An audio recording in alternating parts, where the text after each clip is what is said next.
سبحان اللہ سبحان اللہ. اس طرح کے لوگ ہیں. لیکن کچھ لوگ اس طرح سے ہیں، بہت سارے لوگ اس طرح کے ہیں کہ ان کی نگاہ میں زہرائے مرضیہ کی کوئی حیثیت نہیں ہے، امیر المؤمنین کی کوئی حیثیت نہیں ہے، قرآن کی کوئی حیثیت نہیں ہے، مسجد نبوی کی کوئی حیثیت نہیں ہے، اقدار اسلامی کی کوئی حیثیت نہیں ہے. بات کیا ہے؟ یہ بھی وہی انسان ہے، وہ بھی وہی انسان ہے. سلمان بھی مسلمان ہوا ہے، ابو ذر بھی مسلمان ہوا ہے، مقداد بھی مسلمان ہوا ہے، دوسرے اصحاب بھی سب پیغمبر کے ہاتھوں مسلمان ہوئے ہیں. لیکن مقام عمل میں کوئی زہرا کے ارد گرد شمع کی طرح جس طرح سے پروانہ اپنے کو قربان کرنے کے لیے، اپنی جان دینے کے لیے تیار ہے، یہ لوگ تیار ہیں. اور دوسرے لوگ زہرا کو معاشرے میں زہرا کی حیثیت کو ختم کرنے کے لیے، زہرا کو معاشرے میں متہم کرنے کے لیے، اہل بیت کی جائیگاہ کو جامعے میں ختم کرنے کے لیے تلے ہوئے ہیں. فرق کیا ہے؟ جبکہ یہ لوگ بھی مسلمان ہوئے تھے، وہ لوگ بھی مسلمان ہوئے تھے. مسلمان کے دائرے میں سب ہے، اسلام کے دائرے میں سب ہے، لیکن مقام عمل میں یہ لوگ کہاں اور وہ لوگ کہاں، وجہ کہاں ہے؟ میں اس علت کی طرف آپ کی خدمت میں عرض کرتا ہوں، پھر میں آپ کی زحمت تمام.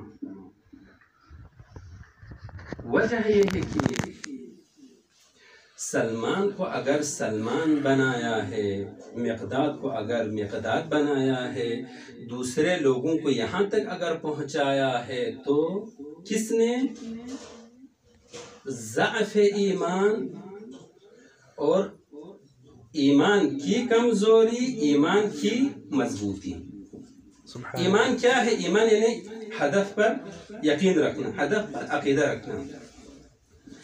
سلمان جیسے جو لوگ تھے ان کا ایمان اتنا مضبوط تھا، مقداد کا ایمان اتنا مضبوط تھا، اس مضبوطی کی وجہ سے وہ لوگ کٹ مرنے کے لیے تیار ہوتے تھے، لیکن دین کا معاملہ ذرہ بر کرنے کے لیے، ذرہ بر دین کی اقدار سے ہاتھ اٹھانے کے لیے تیار نہیں ہوتے تھے، جانے دینے کے لیے تیار ہوتے ہیں. چونکہ ہدف پر ایمان مضبوط ہے، خدا پر ایمان مضبوط ہے، اقدار پر ایمان مضبوط ہے، اس مضبوطی کی وجہ سے جب ایمان کسی کا مضبوط ہو تو وہ ہر قربانی دینے کے لیے تیار، اس کو پرواہ ہی نہیں ہے.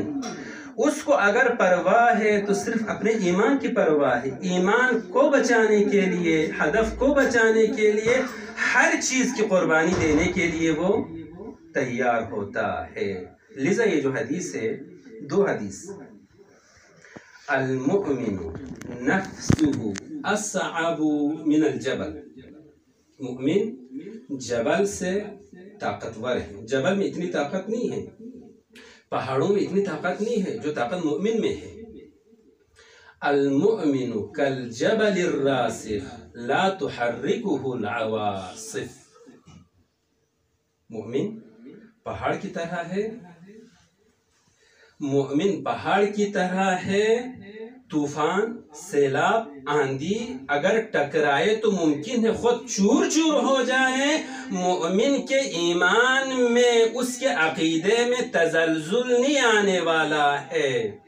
یہ جو مومن جبل کی طرح ہے، یہ جو مومن جبل سے اصعب ہے، جسمانی اعتبار سے ذرہ برابر نہیں ہے، جسمانی اعتبار سے انسان کمزور ہے، تو پھر مومن کے اندر وہ کون سی چیز ہے جس کے سامنے آندھیاں کچھ بھی نہیں ہے، طوفان کچھ بھی نہیں ہے، سیلاب کچھ بھی نہیں ہے؟ مومن کے پاس وہ کون سی طاقت ہے جس کے سامنے طوفان گھبرا جائے، جس کے سامنے آندھیاں گھبرا جائے، جس کے سامنے سیلاب گھبرا جائے، اور مومن کے بدن میں، مومن کے وجود میں ذرہ برابر جنبش نہ آئے؟ وہ طاقت صرف اور صرف ایمان کی طاقت ہے.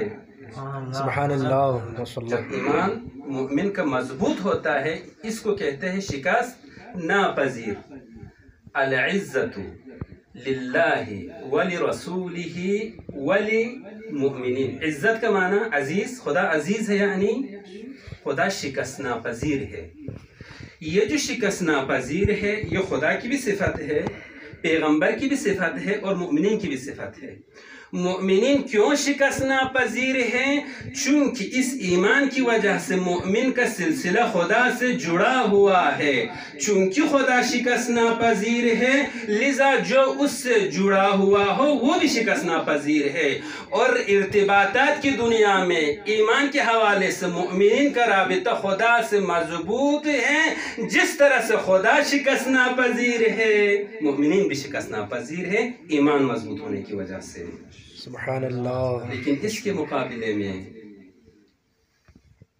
اسی وجہ سے آپ دیکھتے ہیں کہ میثم کے ساتھ زمانے والوں نے وہ ظلم کیا، مقداد کے ساتھ وہ کیا، ابو ذر کے ساتھ وہ کیا، لیکن یہ لوگ ذرہ برابر ہدف سے ہاتھ اٹھانے کے لیے تیار نہیں ہوئے.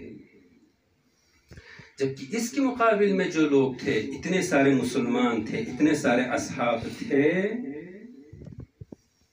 ضعف ایمان کی وجہ سے ہر کام کرنے پر تیار تھے. یعنی ان کا ایمان ان کا اپنا مفادات، ان کا ایمان ان کے اپنے منافع ہے، ان کا ایمان ان کی اپنی دنیا ہے. اپنے مفادات کو بچانے کے لیے جب انسان ایمان کے اعتبار سے کمزور ہوتا ہے تو ہر عمل کرنے کے لیے انسان تیار ہوتا ہے. قاضی شریح صرف کوفہ میں نہیں تھا، ہر زمانے میں قاضی شریح کا وجود ہے. قاضی شریح دیکھنے میں ایک، لیکن مصداق میں آپ کو ہزاروں قاضی شریح. قاضی شریح نے کیا کیا تھا؟ قاضی شریح نے اپنا ایمان بیچا تھا. اس کے مقابلے میں تومان اشرفی کے مقابلے میں اپنا ایمان بیچا تھا. اس کے فتوے کی وجہ سے کربلا میں امام حسین کے قاتلین جمع ہو گئے. جبکہ وہ مسلمان تھا، وہ شیخ تھا، وہ علامہ تھا، وہ عالم تھا، قاضی تھا. اس کے باوجود ایمان جب مضبوط نہیں ہوا تو اس کے ہاتھوں معاشرے پر یہ مصیبت آ گئی، اس کے ہاتھوں اقدار اسلام پر یہ. اس کو اپنے مفادات اہم ہے. مفادات کو بچانے کے لیے ہر وہ شخص جس کا ایمان کمزور ہوگا، جس لباس میں بھی ہو، اس نے مفادات کو بچانے کے لیے خدا سے بھی ہاتھ اٹھانے کے لیے تیار، پیغمبر سے بھی ہاتھ اٹھانے کے لیے تیار. دین اس طرح کے افراد کے ہاتھوں ہدف نہیں ہے.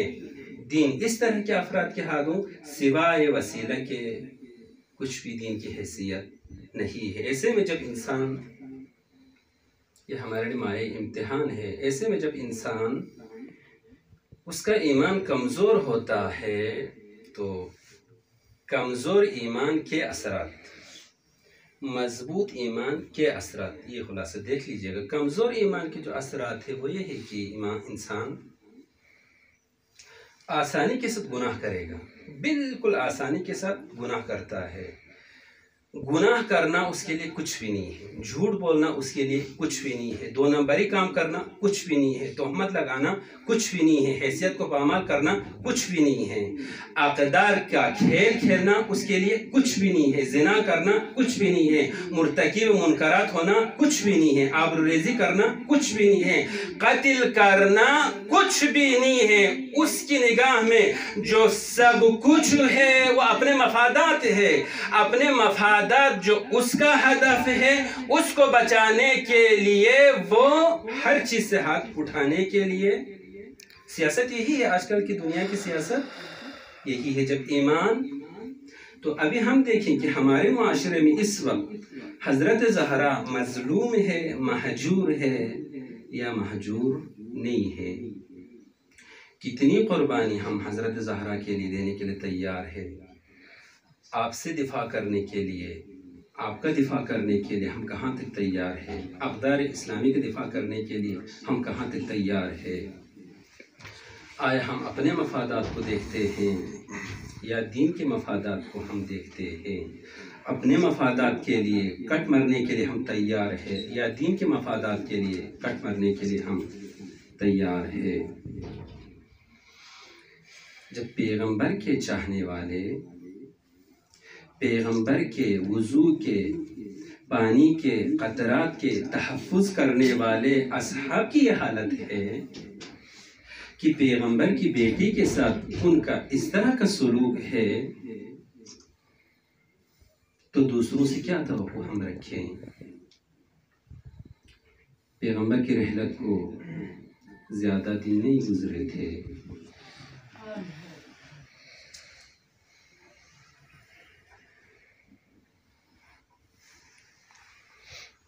اکلوتی بیٹی ہے، لاڈلی بیٹی ہے،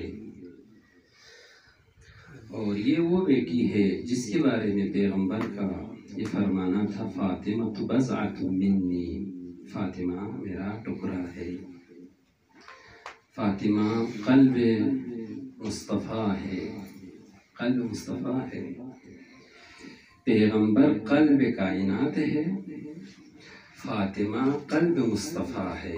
در واقع فاطمہ بھی قلب کائنات ہے۔ آج کائنات دکھی ہے، کائنات کو آج درد ہے۔ کیوں درد ہے؟ چونکہ کائنات کا قلب پیغمبر ہے، پیغمبر بھی دکھی ہے، پیغمبر کا دل زہرائے مرضیہ ہے۔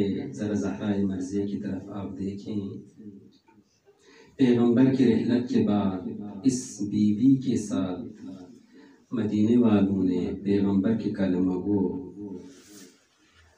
انسانوں نے کیا کیا؟ یا پیغمبر، آپ کی اتنی سفارش کے باوجود، آپ کی اتنی وصیت کے باوجود، نصیحت کے باوجود ذرا آئے ہیں، ذرا دیکھیں یا رسول اللہ، آپ کی بیٹی کے ساتھ مدینے والے کیا کر رہے ہیں؟ اے مدینے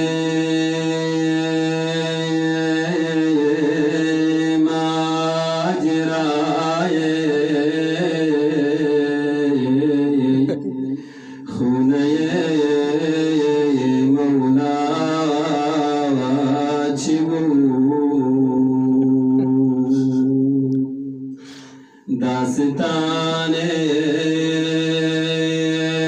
عطرت و حکم ذوی القربی چی بود یا رسول اللہ؟ مدینے والوں نے آپ کی وصیت پر عمل کیا، آپ کی نصیحت پر عمل کیا، بس آپ کی رحلت کے انتظار میں تھے۔ یا رسول اللہ، آپ کی رحلت کے بعد آپ کی زہرا کو تسلی دینے کے لیے مدینے والے آتے ہیں۔ یا اللہ، مدینے والے آ تو گئے سب، جمع تو ہوئے سب، لیکن یہ آنے کا طریقہ نہیں ہے۔ کسی کے ہاتھ میں تازیانہ ہے، کسی کے ہاتھ میں آگ ہے۔ یہ آگ کس لیے ہے؟ یہ تازیانہ کس لیے؟ باچی جرات بالگاد، پہلوی زہرا را شکست، سرنوشت میخ دار با سینہ چی بود؟